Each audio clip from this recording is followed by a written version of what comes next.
کبھی حضرت امیر معاویہ کے نام پہ اعتراض. اب ایک پیر صاحب ہے، ایسے تو مریدوں میں جو چاہو بول لو، مناظرے میں آ گئے جھانسی میں. اب آنے کے بعد دیکھے سامنے اختر علیمی ہے، یا نبی سلام علیکہ، نہیں سمجھے، مناظرہ ختم.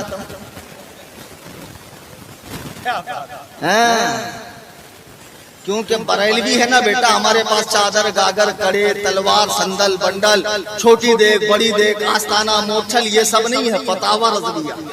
سبحان اللہ. ہمارے پاس علم کے ہتھیار ہیں. ہمارے امام نے ہمیں جو دیا ہے وہ علم کے ہتھیار ہیں، دلائل ہے، جس کو لے کر 13 تاریخ کو میں جاؤں گا مناظرے میں. اور خدا کی قسم حسن اللہ یاری اگر آ گیا تو اس کے بعد مناظرے کے نام سے وہ اتنا خائف ہوگا کہ کبھی دوبارہ یوٹیوب پہ نظر نہیں آئے گا. واہ واہ واہ واہ، بہت اچھا بھائی حضرت. بہرحال وہی پیر صاحب اپنے مریدوں میں مسند ابو داؤد 83 کی حدیث اور مسلم شریف میں بھی وہ حدیث ہے دکھاتے ہیں کہ معاویہ کی حقیقت کیا ہے. دیکھو اللہ کے نبی نے ابن عباس سے کہا جاؤ معاویہ کو بلا کر لاؤ. حضرت ابن عباس گئے، دیکھا وہ کھانا کھا رہے. یہ میں اعتراض کا جواب دے رہا ہوں، سن رہے ہو نا بھائی؟ دونوں ہاتھ اٹھا کر کہو یا رسول اللہ. یا رسول اللہ. تمہاری بیداری میں تو خیر کوئی کمی نہیں ہے. پیر صاحب حدیث سناتے ہیں، میں کہتا ہوں پیر صاحب حدیث قرآن یہ آپ کے بس کا کام نہیں ہے. مورچل لو اور پیر ٹھوکو، پیٹ ٹھوکو، یہ کام آپ کا ہے. حدیث قرآن کا کام ہم کو کرنے دو، جو جس کا کام ہے وہ کریں گا تو زیادہ صحیح رہے گا. ورنہ حدیث میں ہے اذا وسد الامر الى غیر اہلہ فانتظر الساعہ، کہ جب نا اہل کوئی کام کرے تو قیامت کا انتظار کرو. پیر صاحب نے حدیث سنائی کہ حضور نے کہا جاؤ معاویہ کو بلا کر لاؤ. ابن عباس آئے، دیکھا کھانا کھا رہے ہیں، واپس آ گئے. کہا یا رسول اللہ معاویہ کھانا کھا رہے ہیں. حضور نے فرمایا حدیث ہے، لیکن دیکھو نتیجہ کتنا غلط نکالتے ہیں. حدیث ایک، قرآن ایک، اللہ ایک، رسول ایک، پھر فرقے کیوں ہے؟ کیونکہ کچھ لوگ اپنی سڑی ہوئی کھوپڑی سے حدیث و قرآن کو جب سمجھتے ہیں تو گمراہ ہو جاتے ہیں. ابن عباس نے آ کر کہا کھانا کھا رہے ہیں. حضور نے فرمایا لا اشبع اللہ بطنہ فی الدنیا، اللہ معاویہ کا پیٹ نہ بھرے دنیا میں. پیر صاحب کہتے دیکھو حضور نے معاویہ کو بددعا دی. ارے پیر صاحب تمہیں یہی نہیں معلوم کہ حضور علیہ، پہلے تو حدیث سمجھو. حضور نے کہا ابن عباس سے جاؤ معاویہ کو بلا لا. حضرت ابن عباس کہتے میں نے دیکھا معاویہ کھا رہے ہیں، واپس آ گئے. کہا حضور وہ کھانا کھا رہے ہیں. کیا ابن عباس نے حضور کا فرمان امیر معاویہ کو سنایا؟ کسی بھی حدیث میں دکھا نہیں سنایا. پھر معاویہ کی غلطی کیا؟ پہلے تو یہ بتاؤ. دوسری بات، شریعت کا حکم ہے سخت بھوک اور سخت قضائے حاجت کی. اگر شدید حاجت ہو، سنڈاس پاخانہ پیشاب کی یا بھوک لگی ہو تو نماز نہ پڑھی جائے، پہلے اپنی ضرورت پوری کی جائے. یعنی کھانے کو اتنی اہمیت دی ہے. اگر حضرت امیر معاویہ کھا رہے تھے تو انہوں نے شریعت کے خلاف کیا کیا؟ تیسری بات آپ سنو، حضور نے جو فرمایا اللہ اس کا پیٹ نہ بھرے دنیا میں، تو یہ حضور کی بددعا نہیں ہے، شفقت ہے، دعا ہے. جیسے اللہ کے رسول علیہ السلام عمرہ کے لیے گئے، آپ کی زوجہ صفیہ بنت حیی بن اخطب کو حیض آ گیا. حدیث ہے بخاری کی، اللہ کے نبی نے کہا اقرا حلقہ، تو بانج ہو، تیرا حلق خراب ہو جائے. کیا اللہ کے نبی نے اپنی بیوی کو بددعا دی؟ کیا حیض آنا ان کے ہاتھ میں ہے؟ نہیں، یہ خدا کی طرف سے ہے. بلکہ اللہ کے نبی کے فرمانے کا مطلب یہ ہے کہ یہ چیز ہمیں سفر سے روک نہیں سکتی ہے. خود حدیث پاک ہے، اللہ کے نبی علیہ السلام کا فرمان ہے. خوب غور سے سنو پیر صاحب، مسلم شریف کی حدیث نمبر 6622، اللہ کے نبی فرماتے ہیں، سرکار فرماتے اللہم انما محمد بشر یغضب کما یغضب البشر وانی قد اتخذت عندك عهدا لن تخلی فنیہ فایما مؤمن آذیته او سببته او جلدته فاجعلها له کفارة قربة تقربه بها الیک یوم القیامہ. اے اللہ میں محمد ایک بشر ہوں, مجھے غصہ بھی آتا ہے, مجھے خوشی بھی ہوتی ہے. اگر میں کسی کو بددعا دوں تو مولا اسے آخرت میں تیری نزدیکی کا ذریعہ بنانا, اس پر انعام و اکرام کی بارش کرنا. واہ واہ واہ. حضور فرما رہے ہیں کہ اگر میں کسی کو بددعا دوں تو یا اللہ اس کے لیے تو اپنی نزدیکی کا ذریعہ بنانا. تو معلوم پڑا کہ امیر معاویہ کے لیے حضور نے دعا کی, بددعا نہیں کی. اب اگر حضور نے بددعا کی تو دنیا جانتی ہے انہوں نے 40 سال حکومت کی, 40 سال حکومت کی اور کبھی ان پہ فاقہ نہیں گزرا. اللہ نے انہیں دنیا بھی خوب عطا فرمائی اور آخرت بھی ان کی کامیاب ہے. حدیث و قرآن سمجھنے والے بنو پیر صاحب, بکلولی مت کیا کرو. اللہ کے نبی فرماتے ہیں اللہ نے مجھے چنا, میرے لیے میرے صحابہ کو چنا.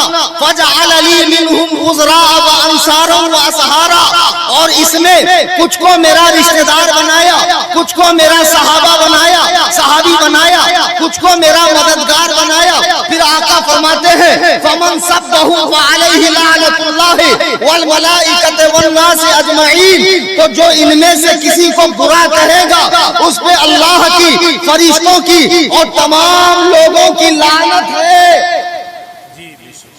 صحابہ کے بارے میں صاف بات حضور فرما رہے ہیں, اس پہ اللہ کی, فرشتوں کی لعنت.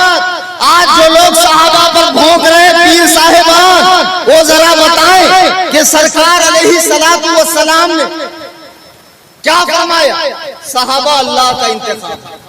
اب صحابہ کے بارے میں 12 باتیں پوائنٹ کر لو, نوٹ کر لو, دماغ میں بٹھا لو. لوگ کہیں گے بھائی بار بار صحابہ صحابہ صحابہ کیوں, اہل بیت کیوں؟ کوئی بھی سنی مسلمان اہل بیت سے بغض کا تصور دل میں لا ہی نہیں. بے شک توہین کرنا تو دور کی بات, تصور بھی نہیں آ سکتا. میں یہاں بیٹھا ہوں, اچانک یہ نقیب صاحب میرا موبائل چرا کے بھاگ جائیں, ایک مثال دے رہا ہوں, تو اس وقت کیا چلائیں گے؟ غازی اہل سنت زندہ باد, تاج الشریعہ نے شیر پالا, کلیم حنفی ممبئی والا. ارے اسی بہانے یاد دلا رہا نہیں, موبائل موبائل موبائل. تو جس پر اٹیک ہوگا اسی کی بات ہوگی, اسی کا ڈیفنس ہوگا, اسی کا دفاع ہوگا. آج حملہ صحابہ پر ہو رہا ہے, اہل بیت پر نہیں.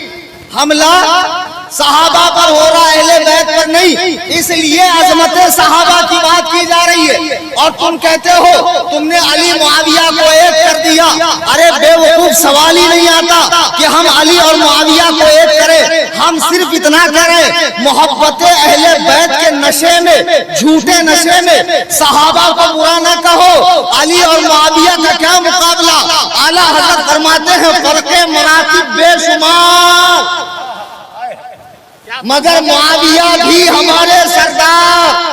تان ان پہ کارے فجار, صحابی ہونے کی حیثیت سے ہم حضرت امیر معاویہ کا دفاع کر رہے ہیں. عجیب دور آ گیا. میرے خیال سے 10-15 سال پہلے یہ علماء بیٹھے ہیں, بزرگ علماء, مولائی نام کا کوئی فرقہ تھا. عجیب و غریب ایک نئی اصطلاح سنیوں میں پیدا کی جا رہی ہے, مولائی. گھنٹے کے مولائی ہو, حرام خور ہو, موالی ہو. حقیقی مولائی یہ بیٹھے ہوئے اسٹیج پہ, بے شک یہ حقیقی مولائی ہے ہمارے سامنے. جو مولا علی کی مانے وہی مولائی. آج اتنا آگے بڑھ گئے کہ امام شافعی کا شعر سناتے ہیں کہ اگر محبت اہل بیت شیعت ہے تو اے ثقلین جن و انس گواہ ہو جاؤ کہ میں رافضی ہوں. اور کچھ شیعہ حضرات اپنا نام قرآن سے دکھاتے کہ دیکھو ہمارا نام قرآن کے اندر آیا ہے. سورہ نمبر 33 کی آیت نمبر 83 میں وَإِنَّ مِن شِيعَتِهِ لَإِبْرَاهِيمَ, اور بے شک ابراہیم بھی شیعہ تھے. اس سوال کا جواب دوں؟ اجازت ہے؟ بھائی پیچھے والوں مجھ سے کوئی دشمنی ہے کہ آپ حضرات اجازت نہیں عطا فرما رہے ہیں؟ بتائیے، میں آپ کی اجازت کے لیے اٹکا بیٹھا ہوں۔ اجازت ہے بھائی؟ اچھا اچھا، ماشاءاللہ، یعنی ہاتھ سے ہی کام چلا لیں گے آپ۔ آج کل پیر لوگوں کو بھی بڑا شوق ہوا اپنے آپ کو شیعہ بولنے کا، اور کہہ رہے ہیں قرآن میں یہ نام آیا کہ حضرت ابراہیم بھی شیعہ تھے۔ جب اس طرح کی بات آئے تو دو ہی باتیں پوچھا جائے، زیادہ لمبا نہیں جانا، کہ قرآن میں حضرت ابراہیم کو جو شیعہ کہا گیا ہے وہ مذہب شیعہ کے پیروکار کے طور پر کہا گیا ہے یا گروہ کے معنی میں کہا گیا ہے؟ گروہ کے معنی میں یا مذہب شیعہ کے پیروکار؟ تو خدا کی قسم وہ یہ نہیں کہہ سکتا کہ مذہب شیعہ کے پیروکار کے طور پر، اس لیے کہ مذہب شیعت تو مولائے کائنات کے بعد سے شروع ہوا، اور کوئی نبی کسی امتی کی پیروی نہیں کرتا۔ حضرت ابراہیم نبی ہے اور سرکار انہی کی آل پاک میں سے۔ یہاں گروہ کے معنی میں شیعہ آیا ہے، گروہ، اس میں لشیعاتی ہی کی جو ہاں ہے اس کی ضمیر، اس کا مرجع حضرت نوح ہے، یعنی ابراہیم بھی نوح کے گروپ میں سے۔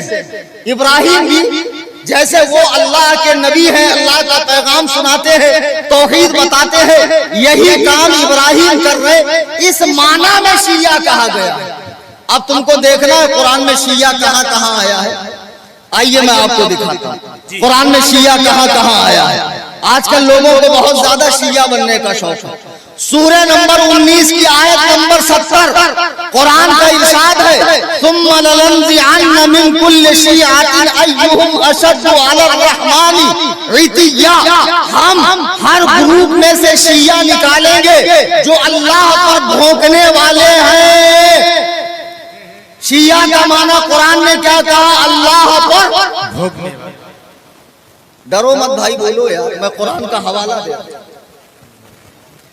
شیعہ مانے اللہ پر بھونکنے والا۔ پھر ان فرعون علا فی الارض وجعل اہلها شیعا یستضعف طائفة منهم، بے شک فرعون کو جب زمین پر حکومت ملی تو اس نے لوگوں کو اپنا شیعہ بنانا شروع کر دیا۔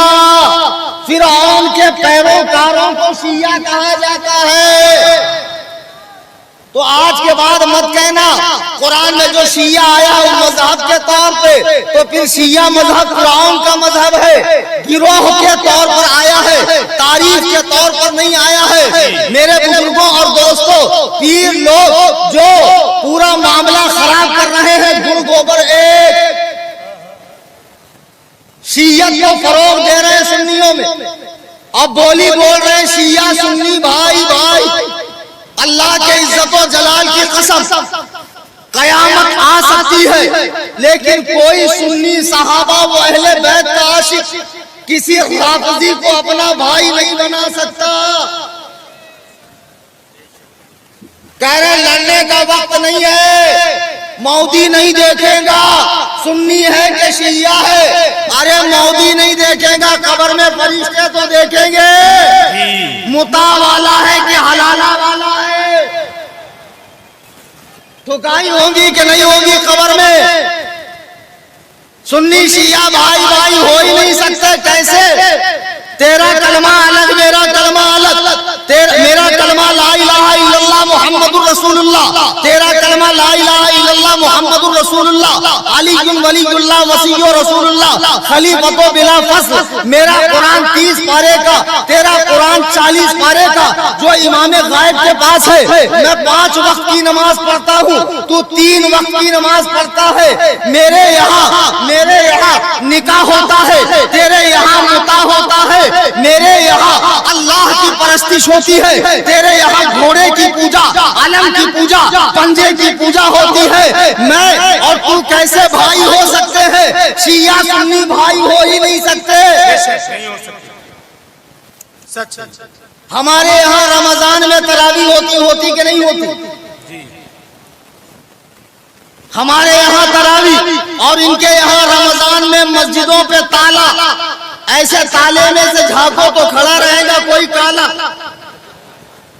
انہوں نے تراویح کو صاف کیا اور ان کے چھوٹے بھائی غیر مقلدوں نے ہاف کیا جی وہ بھی چھوٹے رافضی، ان کو بھی حضرت عمر کی سنت اور عثمان کی سنت سمجھ میں نہیں آتی۔ کل بہت قاعدے سے ٹھکائی کی تھی میں نے غیر مقلدوں کی حیدرآباد میں، نیٹ پہ بیان آیا ہے سن لینا۔ شیعہ سنی کیسے بات ہو سکتے ہیں؟ کلمہ ایک نہیں، نماز ایک نہیں، قرآن ایک نہیں، مسائل ایک نہیں، فقہ ایک نہیں، امام ایک نہیں، بہت ساری باتوں میں اختلاف۔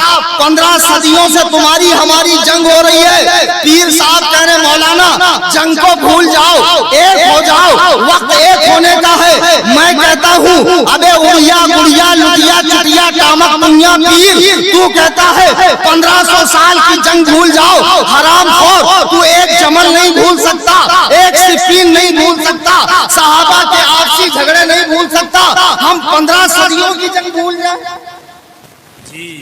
ہو ہی نہیں سکتا۔ شیعہ سنی بھائی بھائی کوئی صورت میں نہیں، شیعہ ایک الگ مذہب ہے، سنیت ایک الگ مذہب ہے۔ بے شک۔ اور جو پیر بھی سنی بن کر شیعت کو فروغ دے رہا ہے پہچانو، دور بہت نقلی ہے، پتہ نہیں آپ لوگ کیا دیکھ لیتے، کیسے کیسے لوگ پیر بن گئے۔ ہمارے یہاں ایک پنچر چھاپ ہے، ان کی دکان چل نہیں رہی تھی، تو آسان کیا ہے معلوم اس دور میں الو بنانے کے لیے؟ بھگوا کپڑا پہن لو، بہت ساری تسبیح ڈال دو، بہت ساری انگوٹھیاں ڈال دو، لمبے لمبے بال رکھ لو، خانقاہ میں بیٹھ کر بکلولی کرو تو لوگ مجذوب مان لیں گے، قلندر مان لیں گے، ولی مان لیں گے، دکان چل جائیں گے۔ بہت آسان راستہ، زیادہ مٹیریل لگتا بھی نہیں ہے، کم بجٹ کے اندر بہت اچھا پروفٹ ہوتا ہے، لوگ بابا بن گئے۔ پنچر چھاپ، اب ایسے بابا یوٹیوب پہ چینل بنا کر صحابہ کے فیصلے کریں، جن کو بولنے کا ڈھنگ نہیں ہے، مناجرہ۔ ایک دن پیر صاحب میرے سامنے آئے، میری تحریر تھی سگے تاج الشریعہ، پیر صاحب کا علم دیکھو کتنا علم، فرماتے مولانا جہاں تک میں جانتا ہوں آپ شیخ ہیں، تاج الشریعہ خان ہے، تو آپ ان کے سگے کیسے ہو؟ اب ایسے ایسے پاجامہ لوگوں سے میں مناظرہ کروں؟ بتاؤ، سگے تاج الشریعہ یعنی تاج الشریعہ کا کتا، لیکن یہ سمجھ رہے ہیں سگے تاج الشریعہ یعنی تاج الشریعہ کا رشتہ دار۔ ایسے ہی ایک پاجامہ مرزا پلمبر، وہ جس کا کام تھا گٹر میں نالیوں میں جا کر پائپ صاف کرنا، جو یوٹیوب کے اوپر بیٹھ کر علامہ بن گیا، محدث بن گیا، محقق بن گیا، اور ایسے ہی پاجامہ لوگ محقق بنے۔ اس کا ایک ماننے والا میرے پاس آیا تو میں نے اس کو کہا ٹھیک ہے کسی اور وقت مناظرہ کریں گے، میں نے مناظرے کی ڈیٹ دی 1 اکتوبر۔ اب ایک بھی کھڑا، اکتوبر کا الف بھی کھڑا، اب یہ گدھہ الذی پڑھنا تو جانتا نہیں ہے، بولے مولانا یہ کیا لکھ دیا آپ نے 11 کبوتر؟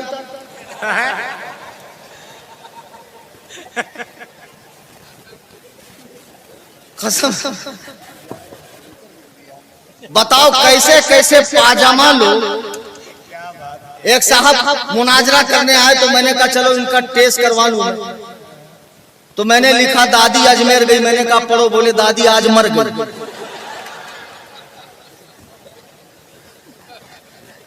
ایسے ہی پاجامہ لوگوں سے ہم مناظرہ کریں گے۔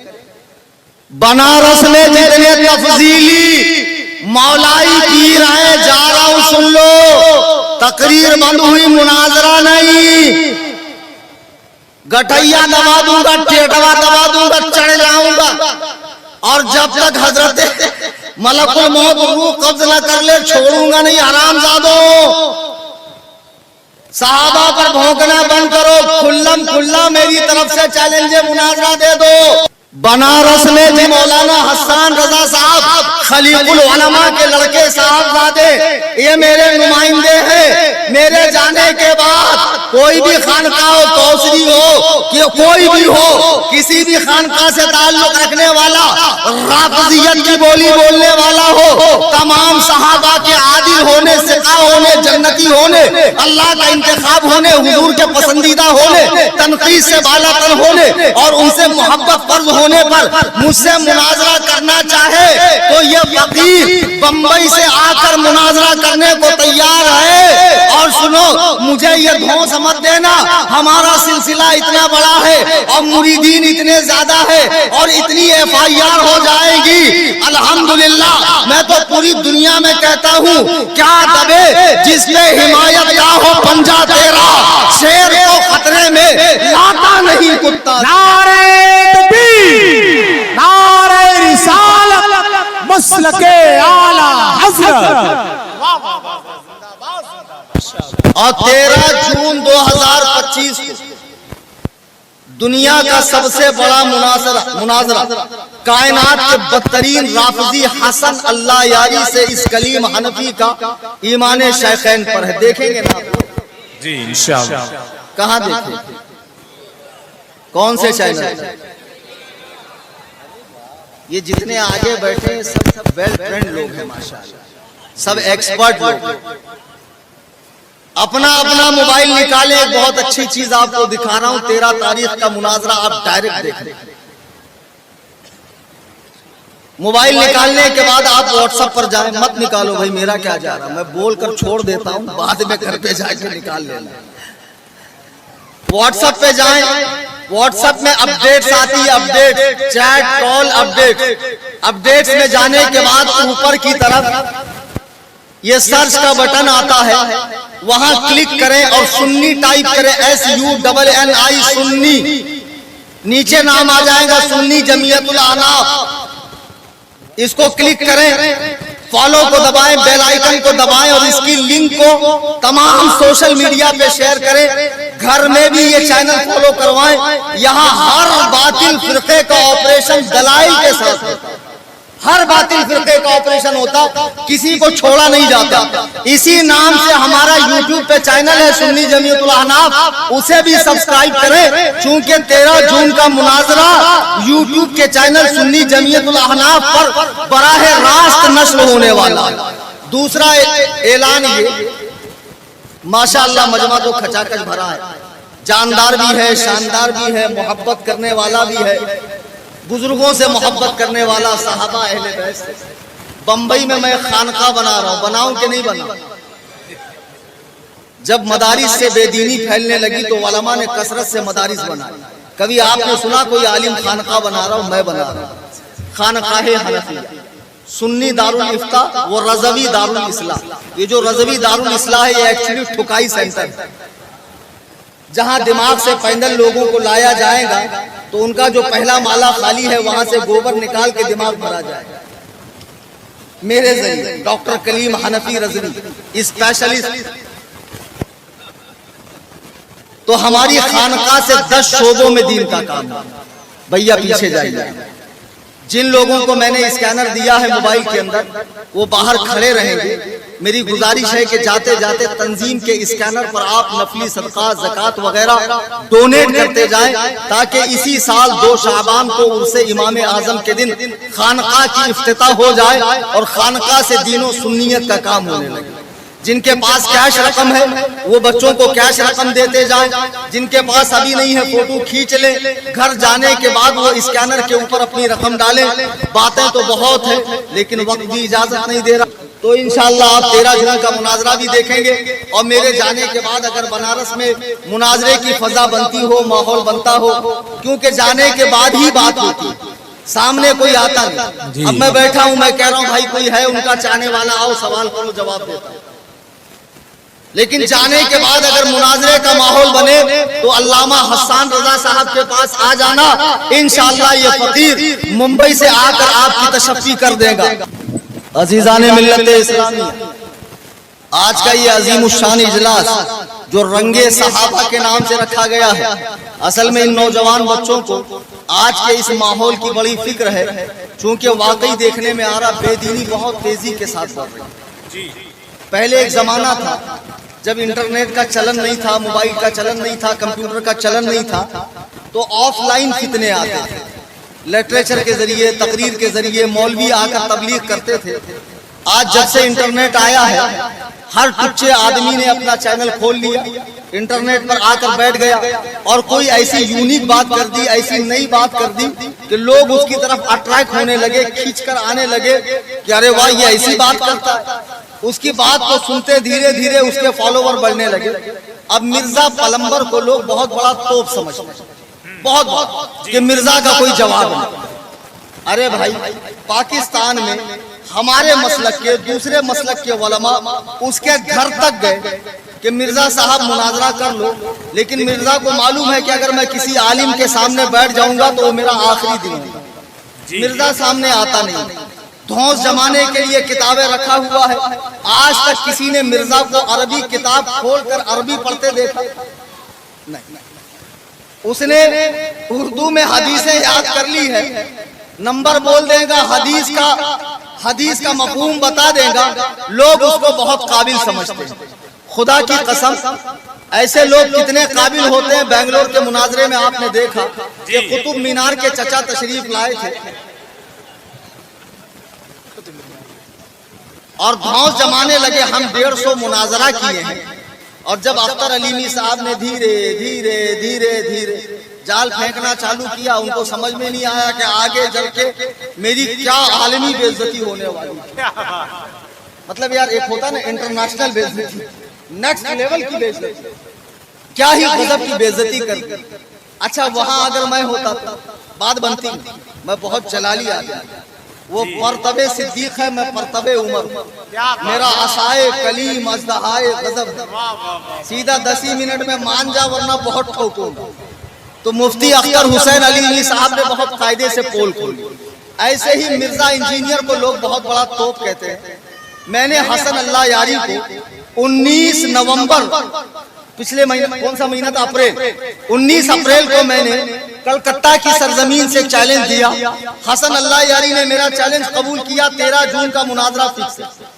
مرزا انڈیا آ نہیں سکتا، میں پاکستان جا نہیں سکتا۔ مرزا کو بڑا ناز ہے اپنے فالوورز کے اوپر اور اپنی تحقیق کے اوپر، تو آج بنارس کی سرزمین سے میں مرزا پلمبر مرزا جہلمی کو چیلنج کرتا ہوں کہ تیرے جتنے مسئلے ہیں نا، رفع الیدین کے ہو، آمین بالسر کے ہو، یا فاتحہ خلف الامام کے ہو، یا تقلید امام کے ہو، یا صحابہ کرام کے متعلق ہو، ایک مرتبہ لائیو آجا میرے ساتھ ڈیبیٹ کر لے، خدا کی قسم اس کے بعد تو دوبارہ اپنے پرانے کام پر لوٹ جائے گا، گٹر میں جا کر پائپ صاف کرنے کا کام، مولوی گیری کا کام نہیں کرے گا۔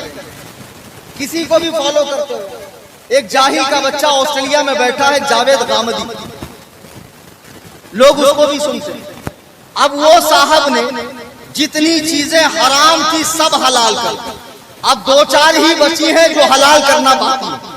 حدیث پاک ہے، اللہ کے نبی فرماتے ہیں عورت تنہا حج کے سفر پہ نہیں جا سکتی۔ جاوید غامدی کہتا ہے کہ وہ زمانہ جس میں نبی نے کہا تھا وہ زمانہ الگ تھا، آج کا زمانہ بہت الگ ہے۔ فلائٹ میں بیٹھی ڈائریکٹ جدہ اتر گئی، جدہ سے بذریعہ کار یا بذریعہ بس کعبہ پہنچ گئی، عورت اکیلے حج پر جا سکتی۔ میں جاوید غامدی کو بتا دوں کہ رسول پاک علیہ السلام نے جسے حرام فرما دیا، قیامت کی صبح تک کوئی مائی کا لال اسے حلال نہیں کر سکتا۔ خبیث کے بچے، تو کہتا سفر آسان ہو۔ ایک مرتبہ میں خود ہانگ کانگ سے انڈیا آ رہا تھا، 6 گھنٹے کا رن تھا، ایئر ٹربولنس کی وجہ سے مجھے گجرات لے کر گئی فلائٹ۔ اگر اکیلی عورت سفر حج پر نکل گئی، ظاہر سی بات ہے اگر ایئر ٹربولنس ہو گیا، کسی ادر ملک میں جہاز کو لینڈ ہونا پڑا، اترنا پڑا، تب کیا؟ نبی نے فرما دیا اکیلی عورت حج نہیں کر سکتی۔ تو جاوید غامدی جیسے منکر حدیث 100 لاکھ پیدا ہو جائیں، محمد الرسول اللہ کے قول کو بدل نہیں سکتے ہیں، شریعت کا قانون بدل نہیں سکتے ہیں۔ ایسے اچھا، اب تو آن لائن نبی بھی پیدا ہو رہے ہیں۔ آن لائن خالی مجدد، محقق، شیخ الاسلام، مدقق لوگ نہیں پیدا ہو رہے، آن لائن نبی بھی تشریف لا رہے ہیں۔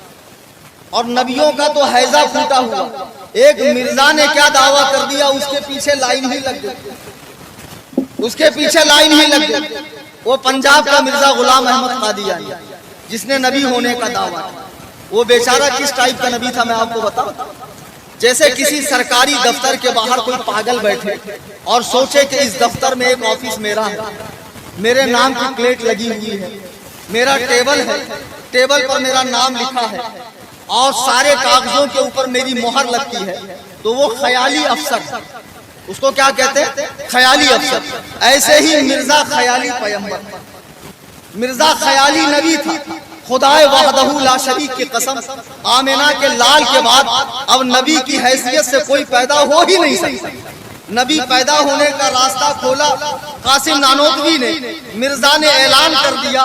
اب اس کے بعد نبیوں کا حیضہ پھوٹا، مجددوں کا حیضہ پھوٹا، محققوں کا حیضہ پھوٹا، اور ایسے ایسے فتنے آ رہے. میں آپ کو کیا بس خدا کی قسم ایمان کی سلامتی چاہتے ہو تو انٹرنیٹ پر بھی صرف اور صرف اپنے مسلک کے علماء سے جڑو. جی بہت. تمہیں کیا ضرورت ہے کسی کا بیان سننے کی یوٹیوب پر؟ طارق جمیل کا یا ڈاکٹر جوکر نائک کا یا مرزا انجینئر کا. مجھے کیا فرق پڑتا ہے؟ مجھے کچھ نہیں ہوگا.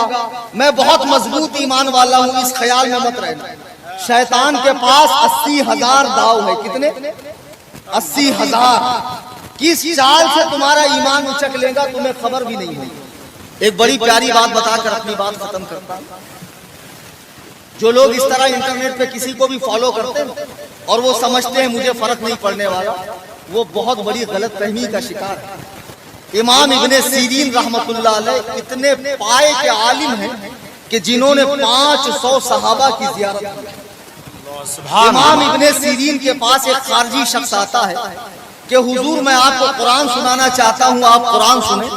امام ابن سیرین نے چہرہ پھیر دیا. پھر ایک خارجی آتا ہے، حضور میں آپ کو حدیث سنانا چاہتا ہوں، آپ نے چہرہ پھیر لیا.